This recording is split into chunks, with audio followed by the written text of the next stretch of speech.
बिहार में विधानसभा चुनाव है और देखा जाए तो बिहार से लेकर देश की राजधानी दिल्ली तक या फिर यूं कहें सड़क से लेकर संसद तक एसआईआर के मसले पर हंगामा जारी है। इसी मुद्दे पर बातचीत करने के लिए हमारे साथ मौजूद हैं बीजेपी के सांसद प्रदीप कुमार सिंह जी। एसआईआर को लेकर जिस तरीके से संसद में लगातार गतिरोध बना हुआ है, आप क्या कहेंगे? देखिए, सबसे पहले मैडम मैं ये बता देना चाहता हूं कि एसआईआर पहली बार नहीं हो रहा है। आजादी के बाद देश में इन्हीं लोगों के, राहुल जी के खानदान जो है राज किया है, इन्हीं का परिवार।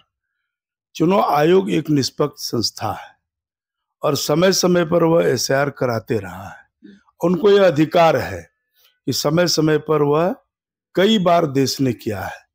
जहां तक बिहार की बात है तो 2003 में भी बिहार में वोटर पुनरीक्षण का काम हुआ था, तब लालू जी की ही सरकारें थी। तो वोटर लिस्ट में कहीं डबल नाम है, कई लोग मृत हैं, तो यह वोटर लिस्ट का संशोधन का काम कोई नई बात नहीं है, यह पुरानी बात है, होते रहा है।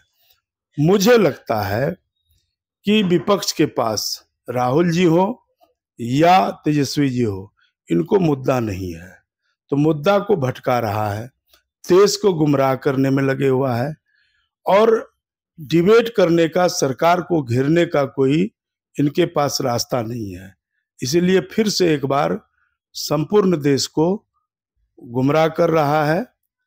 इनको लोकतंत्र पर भरोसा नहीं, इनको चुनाव आयोग पर भरोसा नहीं, इनको सुप्रीम कोर्ट पर भरोसा नहीं, इनको झूठ बोलना, भ्रम फैलाना इनके फितरत में, इनके संस्कार में, इनके संस्कृति में रहा है। देखा जाए तो पहले ऑपरेशन सिंदूर को लेकर विपक्ष हंगामे कर रहा था और जब ऑपरेशन सिंदूर पर चर्चा हो गई तो उसके बाद एसआईआर का एक बैनर पोस्टर लेकर संसद के दोनों ही सदनों में हंगामा। अब ये बताइए कि कितना दुर्भाग्यपूर्ण बात है कि लोकतंत्र पर भरोसा होना चाहिए। सांसद किस लिए बना है? डिबेट के लिए।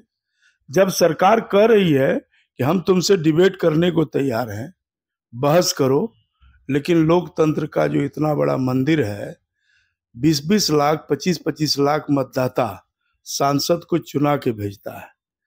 देश का मुद्दा है, अंतर्राष्ट्रीय मुद्दा होगा, क्षेत्र का सांसदों का जनहित का मसला है, तो संसद न चलने देना, इसको क्या कह सकती है? इससे स्पष्ट होता है कि इनको लोकतंत्र पर भरोसा नहीं है। इनको झूठ बोलना, गलत बात बोलना, भ्रम फैलाना, देश को गुमराह करना, यही काम ही करते आ रहा है। जैसे लोकसभा के चुनाव के अंतर्गत उन्होंने कहा कि संविधान खतरे में है।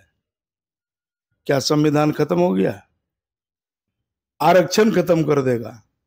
उसी प्रकार से फिर से एक बार, चूंकि बिहार में वोटर लिस्ट का पुनरीक्षण का काम हो रहा है और वोटर लिस्ट पारदर्शिता हो, ट्रांसपेरेंसी हो, अब 18 साल का युवक हो गया है कोई नौजवान, तो उनका नाम वोटर लिस्ट में आना है। अगर कोई मर गया है तो उनका नाम छटना है। एक मतदाता का 2 जगह नाम है, तो भारत का नागरिक एक ही जगह नाम रहेंगे। तो वोटर लिस्ट का शुद्धिकरण हो रहा है, इसमें ऐतराज क्यों है? तो इनको न वोटर पर भरोसा है, न आवाम पर भरोसा है, इनको झूठ बोलने पर इसको ज्यादा इंटरेस्ट है। राहुल गांधी कह रहे हैं कि दरअसल बीजेपी की आदत है चुनाव चोरी करने की चुनाव आयोग के जरिए, तो भरोसा कैसे करें? राहुल जी को मैं आपके चैनल के माध्यम से चैलेंज करता हूं, सिर्फ चोर किसी को बोलने से नहीं होगा, आप उनको सबूत के साथ पेश करो, हिम्मत है तो, और डिबेट करो। ये तो चर्चा का जगह है ना कि संविधान में आपको लोगों ने जिता के भेजा है, लोकसभा में चर्चा करना है और देश देखेगी कि तुम बोल रहे हो सही कि मैं बोल रहा हूं सही।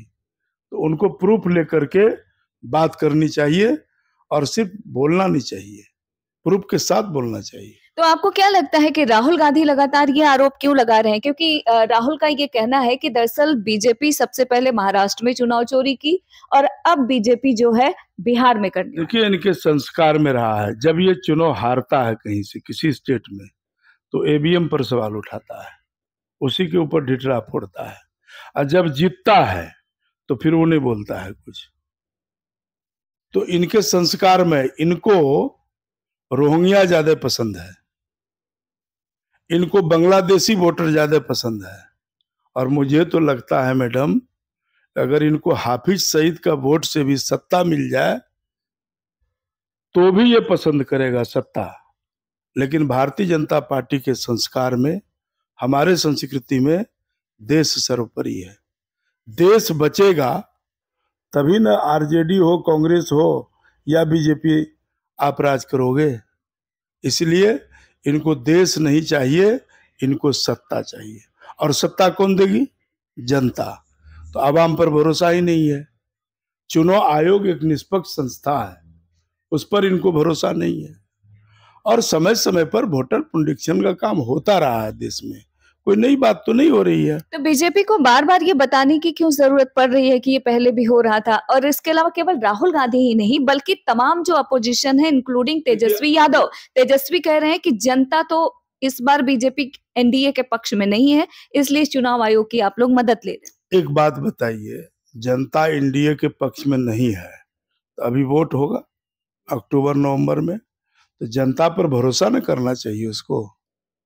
ये बोलता है ऐसे तो नहीं प्रधानमंत्री मोदी जी बन गए हैं, जनता ने बनाई है। पहले तो इन लोगों के जमाने में, आज से 15-20 साल पहले बैलेट से वोट होता था और बैलेट को छीन के एक आदमी 100 आदमी का मत डाल देता था, तो वोट का चोरी करता था। अब वो सब होता है, अब तो संभव ही नहीं है। तो ईवीएम पर ही सवाल उठाता है, तो हारता है तो ईवीएम पर सवाल। और जिस स्टेट में सरकार उनकी बन जाती है तो फिर ईवीएम पर सवाल वो नहीं उठाता है। तो ये इनके संस्कार में है। इसके अलावा बात करें मालेगांव ब्लास्ट मामले की, कोर्ट का फैसला आ चुका है। साध्वी प्रज्ञा, कर्नल पुरोहित समेत 7 आरोपी को कोर्ट ने बरी कर दिया है। लेकिन इसके बाद से एक बड़ा सवाल खड़ा हो रहा है कि जिस तरीके से उस जमाने में भगवा आतंकवाद की बात कही जा रही थी, क्या आपको लगता है कि कांग्रेस का भगवा आतंकवाद को लेकर जो स्टेटमेंट था वो कहीं ना कहीं बैकफुट पर आया है? बिल्कुल बैकफुट पर आया है। आज सभी लोगों को बरी किया। अब इसको न्यायालय पर भी भरोसा नहीं है। अब न्यायालय भी पुनरीक्षण का काम में, न्यायालय का जस्टिस का रिपोर्ट देखिए क्या आया है। तो जिनको न्यायालय पर व्यवस्था नहीं, चुनाव आयोग पर भरोसा नहीं, देश के आवाम पर भरोसा नहीं, उनको क्या कहा जा सकता है? ये सिर्फ राजनीति करता है, भारतीय जनता पार्टी का डर दिखा के अपने अल्पसंख्यक मतदाता को डराता है। इसके अलावा देखा जाए तो मालेगांव ब्लास्ट मामले में शामिल एक ऑफिसर की तरफ से एक स्टेटमेंट आया है। उन्होंने इंटरव्यू में इस बात का जिक्र किया है कि जब वो इन्वेस्टिगेशन कर रहे थे तब उनको आदेश आया था कि संघ प्रमुख मोहन भागवत को भी गिरफ्तार किया जाए, लेकिन उन्होंने नहीं किया। ये जो उनका बयान आया है, इसे आप कैसे देखते हैं? गलत बयानबाजी है। संघ प्रमुख का ये काम ही नहीं है। संघ का जो अहम रोल रहा है, आप देख लीजिए, देश के आजादी के बाद जो संघ का जो उनका जो रोल है देश हित में, हमेशा उनका ही सोच में है कि राष्ट्र सर्वोपरि है, पार्टी सर्वोपरि नहीं है, देश बड़ा है उनके नजर में। तो राष्ट्र हित में संघ काम करते आ रही है और संघ पर आरोप लगाना यह दुर्भाग्यपूर्ण बात है। अंतिम सवाल, बिहार में विधानसभा चुनाव है, इस बार क्या लग रहा है कि क्या कुछ होगा? क्योंकि जहां तक तेजस्वी यादव की बात है तो वो तो कह रहे हैं कि इस बार मामला ठीक है नहीं, चाचा नीतीश को कोई पसंद नहीं कर रहा। राहुल तेजस्वी जी को देखना चाहिए कि जब उनकी सरकारें थी, उनके पिताजी की, उनकी माताजी का, तब कैसा राज था। उनके जमाने में एफआईआर तक नहीं होता था, अपहरण होता था। आज अपराधी अगर कोई अपराध करता है वो पकड़े जाते हैं, बचता नहीं है। नीतीश जी का राज है। इसलिए तेजस्वी यादव को यह बोलना मुझे नहीं लगता है उचित बात करता है। वो झूठ बोलता है। उनके पिताजी के राज से तो बढ़िया राज है। और जंगल, उनके समय में तो एफआईआर तक नहीं होता था। माँ बहनों की इज्जत आबरू भी सुरक्षित नहीं था। भूल गया है लोग क्या? तो अपने पिताजी का राजपाट को याद कर ले। वो दूसरे के घर में पत्थर फेंकने से पहले अपना घर झांकना चाहिए। आज बिहार विकसित बिहार बन गया है। विकास हो रहा है, रेलवे, फ्लाईओवर ब्रिज, सड़कें, बिजली हर घर पहुंच गई है। और आज बिहार में विकसित बिहार बन रहा है। भारत विकसित बन रहा है तो बिहार भी विकसित बन रहा है। तो अब लोग विकास के नाम पे वोट देगा। अब तेजस्वी के कहने पे मतदाता वोट देगा।